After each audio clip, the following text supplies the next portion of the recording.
Have fun, buddy, but I won't be there having it with you. How long you going to stay out? Until about dark, probably. He should have expected this. Kodak was a horned dog, pure and simple. He'd have thought about getting his rocks off even before putting some decent food in his belly.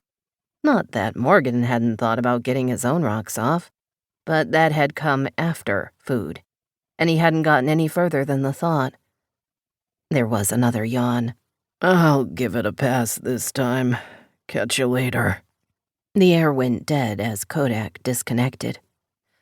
Morgan shrugged and slipped the phone back into his pocket. So he'd be fishing alone today. He didn't mind. Most times he preferred it. The sun, the wind, the water, the blessed solitude. It was great, especially when he was unwinding from a job. Within 5 minutes, he'd downed enough coffee to get him by, pulled on a shirt and some socks and boots, and was in his truck heading for the marina. Breakfast came from a fast food drive-thru, but hell, it wasn't as if he didn't eat crap most days of his life anyway. Besides, in his opinion, America had some great-tasting crap. If the fat police really wanted to complain about food, they should go to some of the shitholes he'd visited. After that, then maybe they'd have a deeper appreciation for tasty crap. The marina where he kept the shark was on the old run-down side and a fairly long stretch down the river. But he liked it because it was small, and he could keep better track of any new boats or any suspicious vehicles in the parking area. If he were able to get the boat out on anything resembling a regular schedule, he'd be able to keep better vigilance. But so far, he'd never had any trouble. No reason he should, just that habit was habit, and he had a talent for spotting vehicles that were out of the ordinary for their surroundings. Nothing stood out today, though he did take the precaution of driving up and down all the aisles before stopping. There were no vehicles parked facing out, and no rentals or anything else suspicious.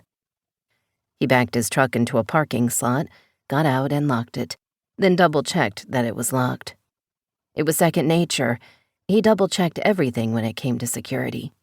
As he stuck his key into the padlock on the security gate that blocked entrance to the docks, the marina owner, Brawley, stuck his head out of the shack 30 yards away and shouted, "Been a while? Good day for fishing." "Hope so," Morgan replied, raising his voice to cover the distance. "You heading out to the bay?" "Don't think I'll go that far." The Chesapeake was a good 40 miles down the Potomac. He'd use up most of his fishing time running there and back. "Catch one for me," Brawley called, then ducked back inside the shack. Through the glass, Morgan watched him pick up the phone, an old-fashioned corded job that had probably been there since the day the marina was built, and cradle it on his shoulder as he dialed. You didn't see many of those phones these days.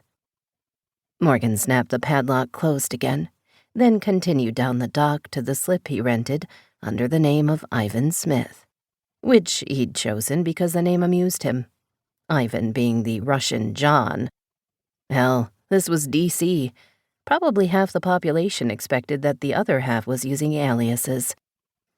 He scrutinized all the boats he passed, looking for anything unfamiliar. Not so much the boats themselves, though a small, out-of-the-way marina like this one tended to have a slower turnover rate than the bigger marinas.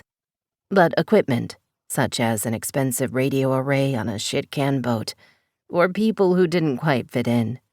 Maybe their shoes were hard-soled, or maybe they were armed, anything like that. Nothing. The place was just as it should be. The smell of the river, the sound of the water lapping against the boats, the creak of the docks, the gentle bobbing of the boats. All of it soothed his soul, and he felt his permanent reservoir of tension emptying just a little. He'd definitely been born with an affinity for water. Once, noticing that he was doing something with his left hand, a teammate had asked him if he was ambidextrous, to which an instructor standing nearby had retorted, "No, he's amphibious." That was close to God's truth. Give him gills, and he'd have been a happy camper. He'd grown up around Pensacola, so he couldn't remember a time in his life when the ocean hadn't felt as if it were a part of him.